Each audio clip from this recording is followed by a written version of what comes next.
Hello' বন্ধু বান্ধৱীসকল সকলোৱে কেনে আছে? আশা কৰোঁ সকলোৱে ভালে আছে। আপোনালোকে সকলোৱে চাই আছে উজ্জ্বল ফাৰ্ম ইউটিউব চেনেলটো সকলোৱে ছাবস্ক্ৰাইব কৰি দিব আৰু লগতে ভিডিঅ'বোৰ যদি চাই ভাল লাগে চেনেলটো ছাবস্ক্ৰাইব কৰি দিব। আজি মই আপোনালোকক দেখুৱাম হাঁহৰ পোৱালি কেনেকৈ পালন কৰিব।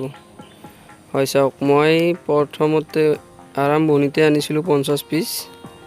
সেই 50 পিচেদি মই আৰম্ভণি কৰি বৰ্তমানলৈকে আছে আৰু মই ভাবোঁ যে সফল হৈছোঁ মই, কাৰণ চাওক মৃত্যুৰ মুখত যোৱা নাই। মই বেমাৰ আজাৰটো মই মাইনাছ কৰি চলি আহিছোঁ। কেনেকৈ চলি আহিছোঁ সেইটো আপোনালোকক দেখুৱাম। 1 নম্বৰ কথাটো হ'ল মই ভিমাৰেল খুৱাই আছোঁ, এইটো চাওক, আৰু লগতে মই আৰু কিবা কানি খুৱাই আছোঁ আপোনালোকক দেখুৱাম, যাতে মই বেমাৰৰ সন্মুখীন হ'ব লগা নাই। সেইটোৰ কাৰণে মই এই মেডিচিনবিলাক খুৱাই আছোঁ, আপোনালোকক সম্পূৰ্ণ দেখুৱাম মই আজি। আৰু এয়া মোৰ 1 মাহ হোৱাই নাই পোৱালি, দেখিছে কি সুন্দৰ হৈ আছে গোট। আৰু মই আপোনালোকক সম্পূৰ্ণ ডিটেইলছ দিম আজি, কেনেকৈ আপোনালোকে মোৰ দৰে হাঁহ পালন কৰি লাভৱান হ'ব। আপোনালোকে শেষলৈকে ভিডিঅ'টো চাই থাকক। চাওক, মই ইহঁতক ফ্ৰী জেগা দিছোঁ, যাতে ইহঁতে দিনত সুন্দৰকৈ খেলি মেলি খাই বৈ থাকিব পাৰে। সেনেকুৱাকৈ ফ্ৰী জেগা দিছোঁ। এনেকুৱাকৈ অকণমান ফ্ৰী জেগা লাগিব, 1 নম্বৰ কথা। আৰু 2 নম্বৰ কথা হৈছে আপোনাৰ টাইম টেবুলটো আপুনি মাইনাছ কৰি চলিব লাগিব। ৰ'দ বতাহ বৰষুণ সেইটো লগতে হৈছে খাদ্যটো যদি আপুনি ঠিক ঠাক দি থাকে, মই ভাবোঁ যে একো বেমাৰ আজাৰ নহয়। খাদ্য যদি কমি হয় ইহঁতৰ, চাওক বেমাৰ আজাৰ মানে কেলছিয়ামৰ পৰাই বহুতে দিগদাৰ দিয়ে। আৰু মই কেলছিয়ামৰ ঔষধ এটা খুৱাই আছোঁ, সেইটো আপোনালোকক দেখুৱাম। কেলছিয়ামৰ ঔষধৰ লগতে মই আৰু এটা মেডিচিন খুৱাই আছোঁ। সেইটো মেডিচিন হ'ল আপোনাৰ যে হাঁহবোৰ যে লেঙেৰা হয়, যাতে লেঙেৰা নহয়, লেঙেৰা হোৱাৰ পৰাই যাতে মই সাৰি যাব পাৰোঁ, সেইটোৰ কাৰণে মই এইটো মেডিচিন খুৱাই আছোঁ, দেখিছে।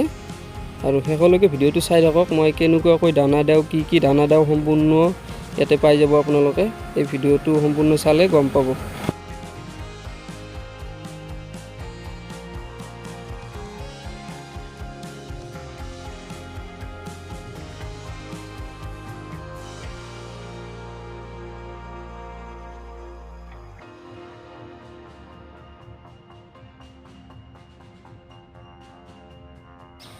চাওক, ইয়াতে পানী খাব দৌৰি আছে, এনেকৈ ইয়াতে মই পানী দিয়া নাই, পানী খাব দৌৰি আছে। মই পানী দিম ইহঁতক, চাওক পানী দিলে কি সুন্দৰকৈ আহিব। আৰু ইহঁতৰ পানীৰ টাইম টেবুলটো অকণমান বেছি লাগে। পানীটো যদি ঠিক ঠাক ৰাখে আৰু দিনত বেছি ৰ'দ দিলে এবাৰ দুবাৰকৈ যদি পানীত এৰি দিয়ে বাছ। আৰু চাওক, এইটো দানা, এইটো হ'ল দানা আপোনাৰ ফ্ৰী ষ্টেটাছ, এইটো ফটো। আৰু এইটো আপোনাৰ আটক চাউলৰ গুড়ি মই মেলত বনাই আনিছোঁ। আৰু এইটো আমাৰ উৱা চাউল, মানে আমি যিটো খাওঁ ঘৰত বনাই উৱাই খাওঁ, সেইটো চাউলৰ গুড়ি। চাওক কি সুন্দৰ মিহি, এইটো খালে মানে কি তোৰ গ্ৰ'থটো ঠিকে থাকে। এইবিলাক মিক্সাৰ কৰি দিলে। আৰু লগতে মই এটা শাক দিওঁ, সেই শাকটো মই তুলি আনো, সেই শাকটো আপোনালোকক দেখুৱাম মই কি শাকটো মই আপোনালোকক নেক্সট ভিডিঅ'ত দেখাই আছোঁ কি শাক সেইটো। আৰু এইখিনি বস্তু গোটেইখিনিতে যদি আপোনালোকে মেইনটেইন কৰিব পাৰে আৰু যদি সাহস থাকে আপোনাৰ এইটো নিজৰ লগত হ'ব, তেনেহ'লে আপুনি হাঁহ পালিব পাৰে, হাঁহৰ পোৱালি আনিব পাৰে, লাভালাভ হ'বই, সেইটো খাটাং। আৰু হাঁহ পালনত লছ নাই কেতিয়াও, কিন্তু মুৰ্গী পালনত বহুতে লছ আছে। মই মুৰ্গী পালি আহিছোঁ, বহুতে ইহঁতে দানা খাই খৰচা সিহঁতৰ লগত বহুতে